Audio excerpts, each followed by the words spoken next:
पावन तीर्थ बागेश्वर धाम पर संतों का महाकुंभ नजर आ रहा है। और इसी क्रम में सन्मुख भी संत भगवान सब विराजमान, पूज्य ब्रह्मचारी जी भी विराजमान है, अनेक महापुरुष विराजमान है। बक्सर वाले महाराज जी को भी दंडवत प्रणाम। सभी महात्मा पूज्य श्री आज एक ऐसी विभूति भी विराजमान है जिन्होंने गौ माता की क्रांति को, गौ माता के लिए अनेक प्रयत्न किए, हमेशा समूचे भारतवर्ष को एकजुट करने का कार्य कर रहे हैं। ऐसे पूज्य श्री गोपाल मणि जी महाराज आज यहाँ पर विराजमान हैं। हम महाराज जी के चरणों में साष्टांग दंडवत प्रणाम करते हुए प्रार्थना करेंगे कि अपने वचनों से दास पर अनुग्रह करें और हम सबको कृतार्थ करें। पूज्य श्री गोपाल मणि जी महाराज।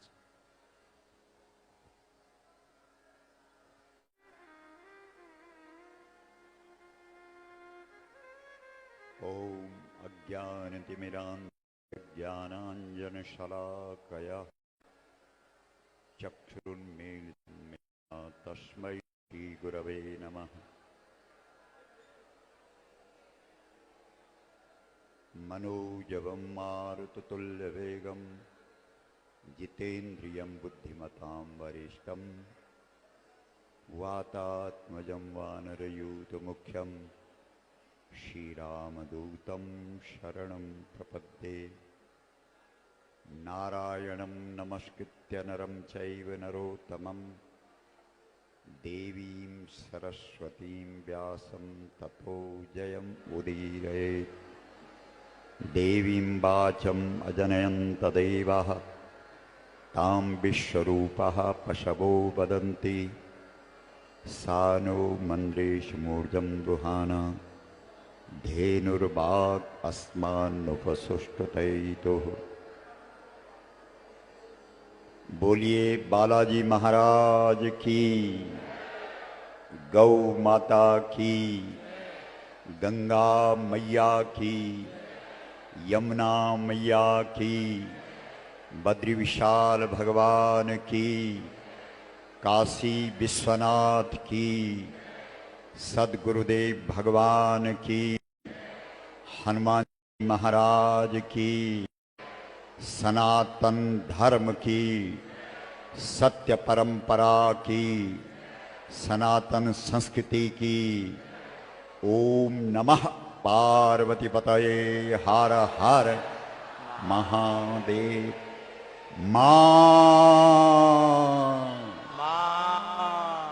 सभी लोग हाथ खड़ा करके माँ बोलेंगे तो अच्छा लगेगा, क्योंकि गौ माता के मुख से यही शब्द निकलता है। और जो आदि कवि हुए हैं श्री वाल्मीकि जी महाराज, उनके मुख से जो पहला श्लोक निकला है, उस पहले श्लोक का जो पहला शब्द है वो भी माँ है। इसलिए सब हाथ खड़ा करके बोलेंगे। बड़े अच्छे हैं आप, जरा हाथ खड़ा करके फिर से बोलिए माँ।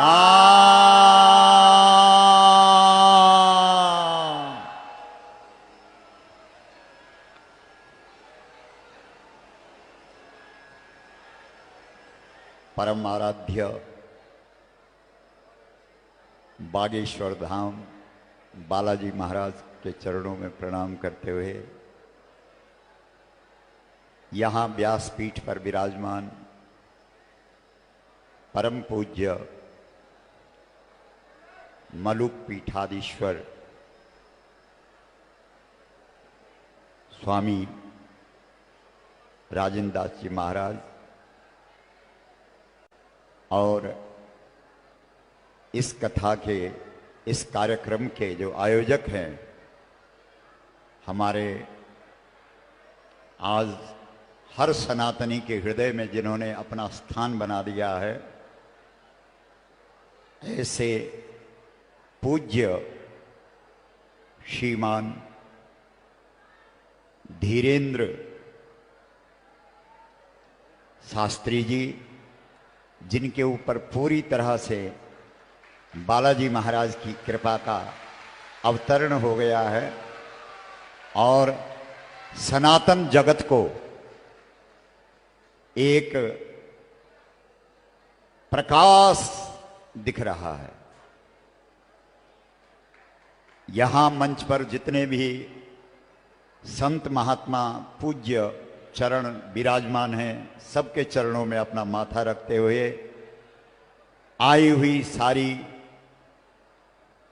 जो मातृशक्ति हैं, जनता जनार्दन है, श्रोता समाज है, आप सबका अभिनंदन करते हुए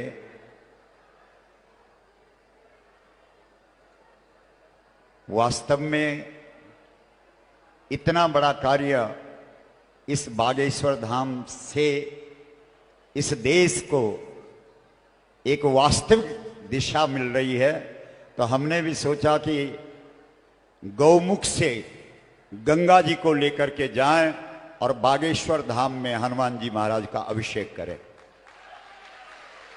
बोलिए बालाजी महाराज की, बागेश्वर धाम की, हर हर महादेव।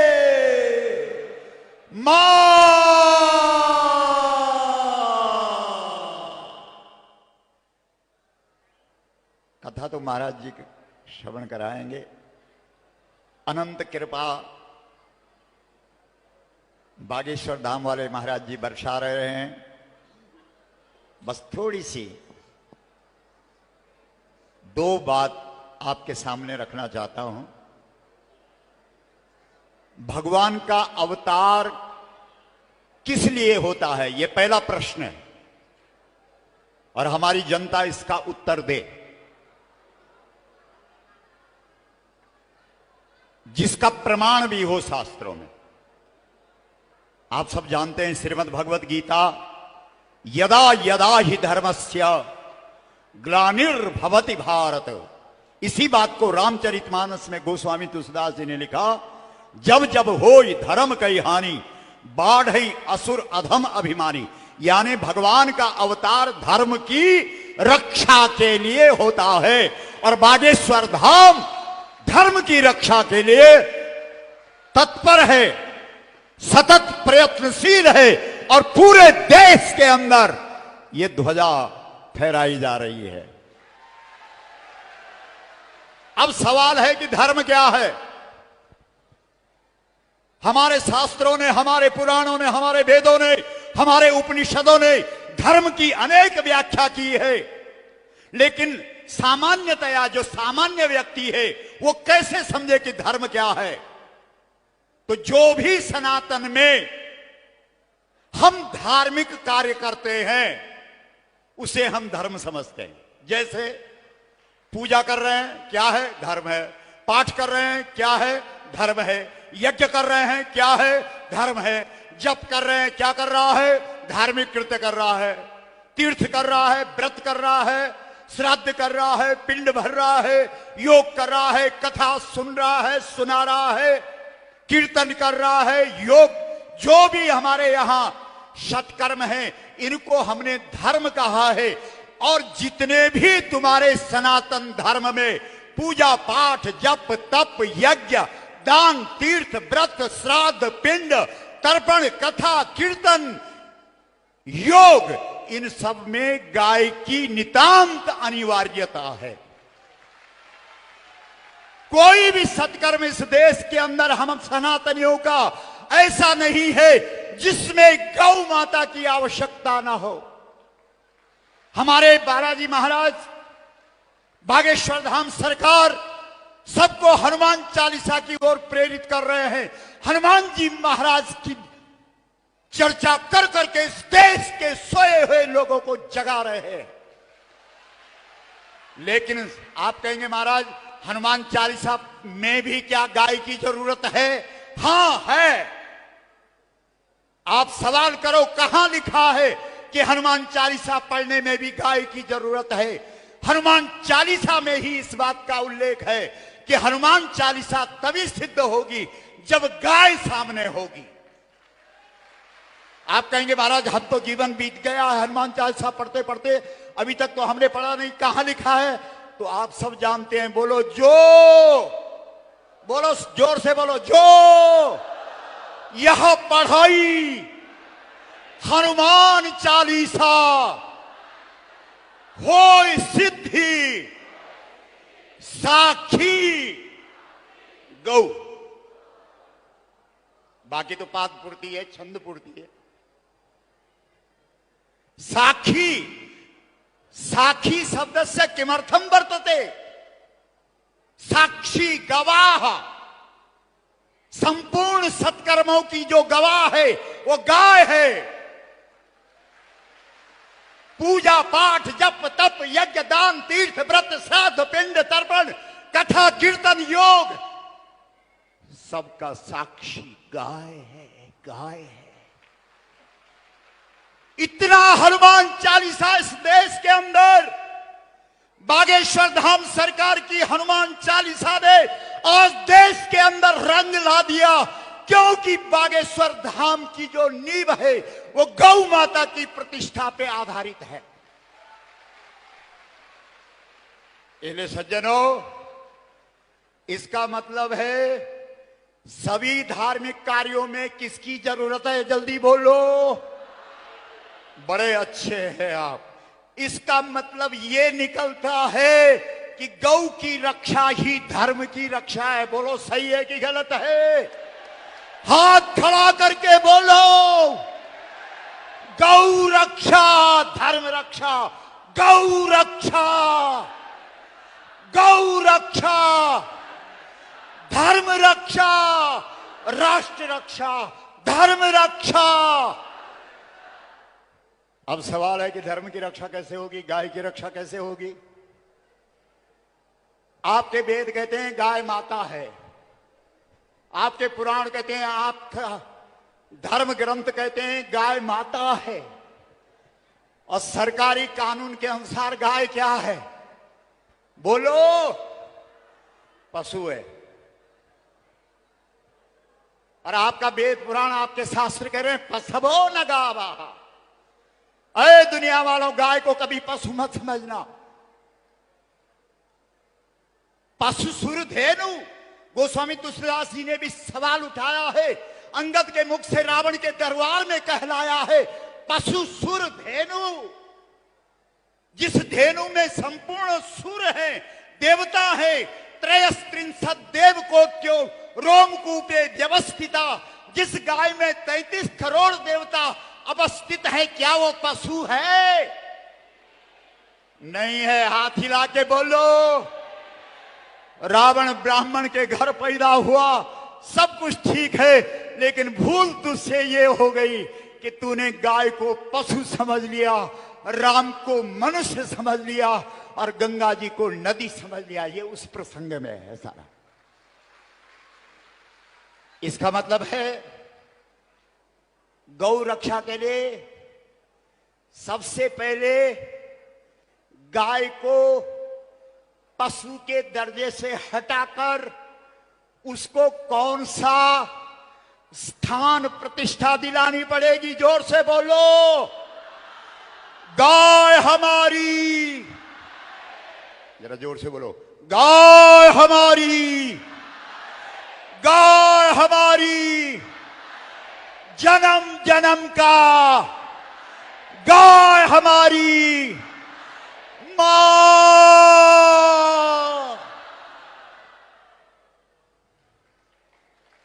ये है समाधान। ये कब होगा? हम लोग इस देश के हर जनपद में चले गए, इस देश के हर राज्य की राजधानी में चले गए, दिल्ली के रामलीला मैदान में 3-3 बार चले गए, कुछ भी नहीं। क्योंकि ये मुद्दा 100 करोड़ हिंदुओं का है। 100 करोड़ में अगर 1 करोड़ खड़े नहीं हुए तो सरकार कहेगी ये लोग ऐसे ही हैं। इसलिए सज्जनों, माता बहनों, यहां हनुमान जी की चर्चा चल रही है।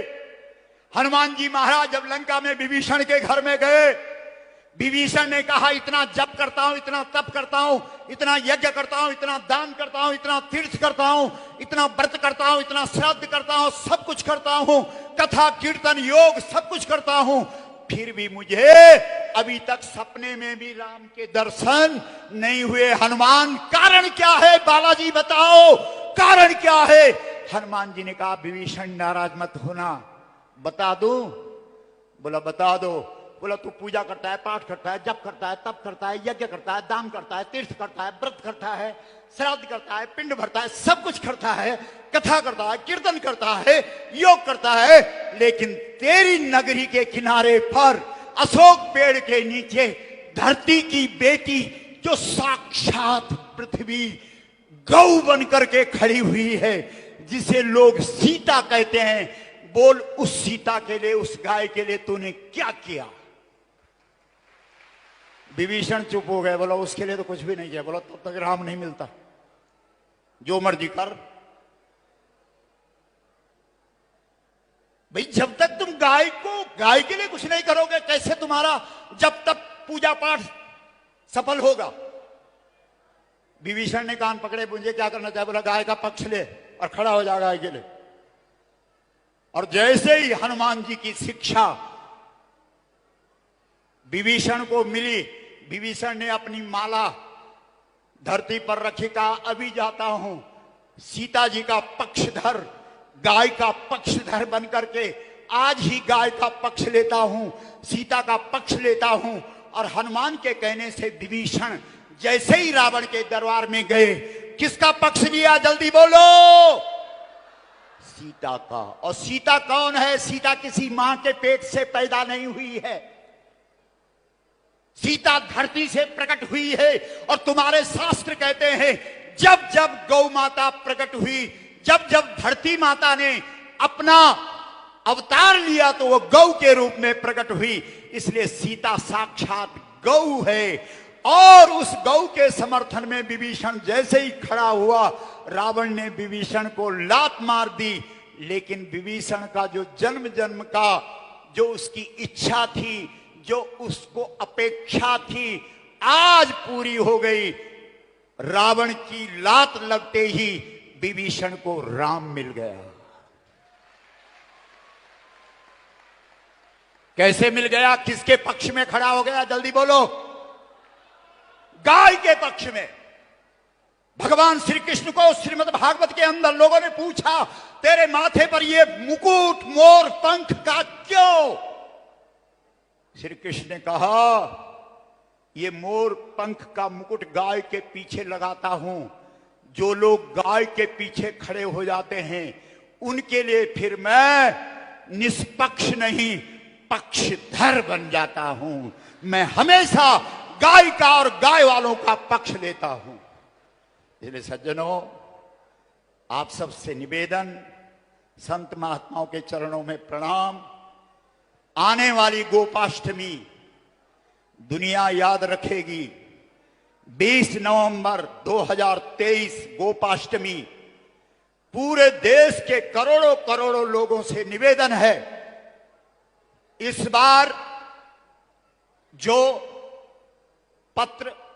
पत्रक छपेंगे उसमें किसी संगठन का नाम नहीं आएगा, क्योंकि गाय केवल हमारी नहीं, गाय पूरे देश के सनातनियों की है, पूरे देश के हिंदुओं की है। इसलिए हम सब सनातनी हिंदू 20 नवंबर 2023 को दिल्ली के अंदर इकट्ठे होकर के एक स्वर से बोलेंगे, गौ माता। बोलो राष्ट्र माता। गौ माता,